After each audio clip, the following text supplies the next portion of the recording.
Hello guys, welcome to Technically Wired, and today we are going to see the first basic law of electrical engineering, that is Ohm's law. Ohm's law is named after George Ohm, who discovered this law and is also known for discovery of this equation and for the resistance. Ohm's law. It states that the voltage across a resistor is directly proportional to the current I flowing through the resistor. Now, first of all, in this case, when we talk about resistor, we can think it of as a conducting wire. So, for any conducting medium, whenever it is connected to a supply, there is the resistance offered by the medium. That is, it stops the electron from flowing into the opposite direction, and this is known as resistance. Now, what he mentioned was that for any conductor or resistive medium, the voltage is directly proportional to the current that is passing through it. So the relation is V directly proportional to I, and when we remove the proportionality sign, it is V is equal to IR, where I stands for resistance. Its unit is ohm, and 1 ohm is equal to 1 volts per ampere. Now let us go brief about what is resistance. Resistance shows the ability to resist the flow of electric current. So it is the ability of the material to stop the electric current from flowing, that is to stop the electrons from flowing from one place to another. And resistance can be considered its use in main two types, that is with resistance approaching to zero. So short circuit is not a desired condition, but if we want to see about it, then we can say short circuit is nothing but when the two wires of the source or the medium are connected together with a flat wire, then it becomes short circuit. And when we talk about circuit, it is the condition in which the outer two terminals of any source or element are kept open so that the current does not flow from it. Thus, this is the scenario of open circuit. Now, when we talk about the symbol of resistance, there are two symbols which are shown here.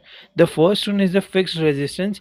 Fixed resistance means that the resistance is predefined, and when we talk about the variable resistance, we can vary the resistance according to our need. For this, there is also a potentiometer is used, that we'll see in the coming lectures. And if we talk about the effect of temperature, then the resistance is affected by the temperature in three ways: that it may linearly vary with the temperature, it may directly be constant with respect to temperature, or it may be negative with respect to the temperature. The materials which are directly proportional to the resistance, they are known as conductors, and we can say that the inversely proportionals are mostly insulator, and the semiconductor mediums have almost constant relationship with the temperature. And last but not the least, it is the most important thing we have to keep in mind when we talk about the Ohm's law, that it is only applicable at constant temperature, because if temperature varies, then the resistance will vary, and then this law might not hold true. Now I would like to show you the working of the resistance. Now we'll see the practical application of Ohm's law. Now here I have connected two resistors of, as we can see, 10 ohms and 1 kilo ohms in parallel with 5 volts. So now here we can see the voltage that is flowing in each of the resistors.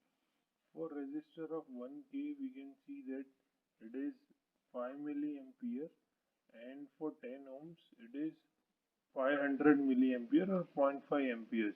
So from this we can again prove that, as Ohm's law states, V is equal to IR. The lower the resistance, the higher will be the current. And this kind of circuits are only practically used, and this can be any bulbs or the resistive networks which we can consider in our house. So hope you like it, and this is the verification that verification of working of Ohm's law. Thank you.